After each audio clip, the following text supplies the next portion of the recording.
Selamat datang, sahabatku, dimanapun berada. Kali ini, saya akan membahas alur cerita, Battle Through the Heavens versi novel, di ranah Kaisar Dewa. Harap maklum, jika antara narasi dan gambar tidak nyambung, karena apa yang saya sampaikan ini, belum rilis filmnya, matur suwun. Kenapa kamu ada di sini? Xiao Yi jelas mengingat sesuatu, dan berbalik menghadap Raja Naga Emas. Sudah terlambat untuk mengatakan, ruang ini akan runtuh. Keluar dan berbicara denganmu secara detail, ikut aku, kata Raja Naga Emas. Setelah menyelesaikan gerakannya, sebuah miniatur muncul di kehampaan yang rusak di depannya, saluran kecil.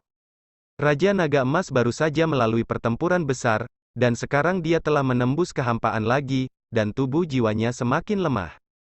Ayo pergi, setelah mengatakan itu, tanpa menunggu persetujuan Xiao Yan, jiwanya langsung bersemayam di cincinnya di tangan Xiao Yan. Bum bum bum, ruang di mana Xiao Yan dan yang lainnya runtuh seketika, dipimpin oleh Raja Naga Emas, mereka mengalir ke lorong baru. Dalam beberapa saat, sebuah pintu sederhana muncul di depan mereka bertiga. Di sana adalah bau yang akrab di pintu, karena api aneh di tubuh berdenyut hebat, seolah melihat makanan paling enak. Ini, Xiao Yan menatap Raja Naga Emas dengan syok. Sudah 10.000 tahun, saya akhirnya kembali, saya tidak tahu di mana Anda berada, Tuo She. Melihat gerbang kuno, Raja Naga Emas mau tak mau bergumam dengan mata basah. Xiao Yi melihat ke pintu sambil berpikir, dan tanda misterius di dahinya menjadi semakin cerah. Xiao Yi, aku masih membutuhkan bantuanmu untuk membuka gerbang batu, kata Raja Naga Emas dan melayang ke gerbang, menggumamkan sesuatu di dekat gerbang, dan rune misterius di dahi Xiao Yi jatuh dari dahinya dan bergerak menuju gerbang terbang di atas gerbang batu. Jangan khawatir. Aku tahu kamu memiliki banyak pertanyaan untuk ditanyakan, dan akan ada jawaban yang ingin kamu ketahui. Raja Naga Emas dengan jelas melihat bahwa Xiao Yan bingung dan berkata dengan cepat. Gerbang batu di depannya perlahan terbuka, dan aura menakutkan seperti raksasa tidur terpancar dari gerbang batu, yang secara langsung membuat Xiao Yan merasakan tekanan untuk berlutut dan menyembah. Tetapi ada juga keramahan kuat yang mengikuti. Apa yang terjadi? Xiao Yan merasa 10.000 bingung pada saat ini, tetapi dia harus menekan kebingungan di dalam hatinya dan mengikuti Xiao Yi dan Raja Naga Emas dan berjalan perlahan. Xiao Yan melihat ke dalam simen dan menemukan ada sesuatu yang istimewa di dalamnya. Tidak banyak barang mahal di gerbang batu kuno dan sederhana, yang paling mencolok adalah di tangga gerbang batu. Seorang lelaki tua berjubah gelap tidak memiliki apapun yang istimewa dari wajahnya. Jika dia mengabaikan rambutnya yang berwarna-warni, jika demikian, dia hampir tidak ada bedanya dengan orang-orang tua biasa itu. Pada saat ini, lelaki tua itu stabil dan damai, tetapi aura kehancuran yang dirasakan dari lelaki tua itu duduk bersila di antara kuncup, dengan matanya yang tertutup rapat perlahan terbuka di wajah lamanya. Xiao Yan telah melihat sosok ini beberapa kali, dan warisannya datang dari orang di depannya. Pada saat ini, Xiao Yan tahu di dalam hatinya bahwa ini adalah Kaisar kuno Tuo She yang sebenarnya. Murid Xiao Yan, saya telah melihat tuannya. Xiao Yan memandang Kaisar kuno Tuo She yang muncul lagi di depannya, dan segera berkata dengan hormat dengan tangan di depan sosok di depannya. Lagi pula, jika bukan karena Doudi Cave Mansion yang ditinggalkan oleh Kaisar kuno Tuo She, tidak akan ada Xiao Yan hari ini. Xiao Yan juga menerima warisan dari Kaisar kuno Tuo She. Jadi masuk akal untuk memanggil master.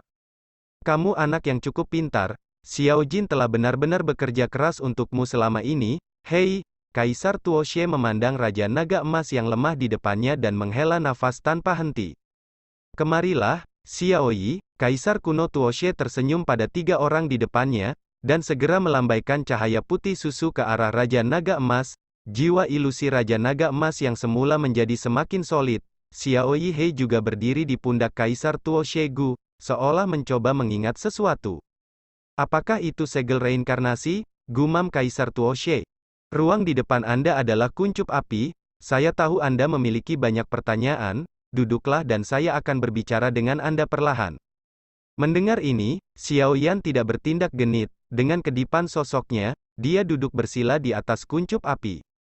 Siapapun yang dipromosikan ke tingkat Doudi di benua Douqi akan dipadati oleh pesawat benua Douqi. Hanya dalam beberapa hari, sebanyak beberapa dekade, perpindahan akan mencapai titik kritis, dan kemudian kamu harus meninggalkan benua Douqi dan pergi ke peringkat benua baru. Wajah Kaisar kuno Tuoxie memandang Xiao Yan dan berkata perlahan tanpa menunggu yang terakhir untuk berbicara. Aku juga merasakan hal ini. Tapi mengapa kita berlima diserang oleh Raja Naga Emas ketika kita memasuki lorong menuju dunia baru? Xiao Yan berkata dengan sungguh-sungguh, jika menurut apa yang Kaisar Tuoxie katakan, mengapa ada di dalamnya, lorong, ada orang yang menyerang diri mereka sendiri, bukankah seharusnya ada pesawat untuk menarik orang? Kamu benar-benar salah menyalahkannya. Kaisar Tuoxie Gu memandang Raja Naga Emas dengan penuh rasa bersalah dan melanjutkan. Kamu benar, setiap orang yang memasuki dunia baru dari benua bawah akan memiliki seseorang untuk menjemput mereka. Tetapi saluran yang menghubungkan benua Douqi kita ke dunia baru dihancurkan oleh perang 10.000 tahun yang lalu, beberapa orang meninggal dalam pertempuran, dan beberapa orang melakukan yang terbaik untuk memperbaiki lorong itu, jadi kami belum dapat membimbing orang sejak 10.000 tahun yang lalu. Xiao Yan melihat jejak kehilangan melintas di matanya ketika Kaisar Tuoxie berbicara. Tuan, apa tanda reinkarnasi di dahi Xiao Yi? Xiao Yan selalu peduli dengan apa yang dikatakan sosok hitam itu sebelumnya. Xiao Yi telah mengikutinya selama bertahun-tahun, dan itu sangat membantunya. Xiao Yan tidak menginginkan Xiao Yi ada 3 poin panjang dan 2 poin pendek. Ini bukan hanya masalah kekuatannya sendiri telah turun secara signifikan. Xiao Yi lebih seperti mitra untuk dirinya sendiri. Segel reinkarnasi adalah tanda yang ditinggalkan di dunia ini oleh pembangkit tenaga listrik paling puncak di seluruh dunia 1000 besar. Ketika waktunya tepat, pembangkit tenaga puncak sebelumnya akan bangun lagi, atau mereka akan memberikan tanda yang mereka pilih untuk dimiliki, kekuatan pemain puncak. Tetapi tidak ada yang tahu berapa lama waktu ini, kata Kaisar Tuoxie dengan hormat di matanya. Semakin besar kemampuannya, semakin besar tanggung jawabnya. Xiao Yan menatap Xiao Yi dengan tenang, dan tiba-tiba ada jejak bergerak.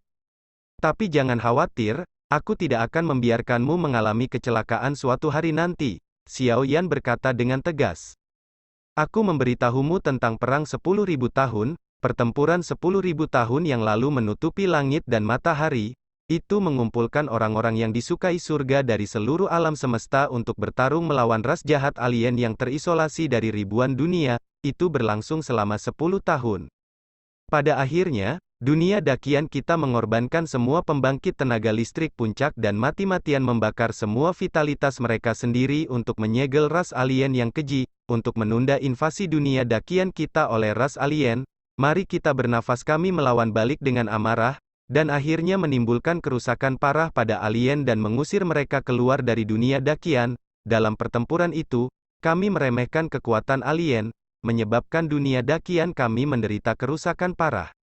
Pembangkit tenaga listrik utama kami di dunia 1000 besar membakar kekuatan hidup untuk menyegel ras alien, tetapi ras alien adalah keberadaan yang paling puncak, jadi bahkan jika semua kekuatan hidup dibakar, itu tidak akan mati dalam arti sebenarnya. Segel reinkarnasi, pilih pewaris untuk mewarisi kekuatan mereka sendiri atau tanam segel reinkarnasi lain kali untuk melawan ras jahat dari luar wilayah. Ini adalah asal dari segel reinkarnasi, meskipun pembangkit tenaga listrik teratas dari kejahatan ras dari luar wilayah disegel, kekuatan segel berlanjut. Itu melemah, mungkin dalam 100 tahun, semua ras jahat ekstrateritorial akan kembali.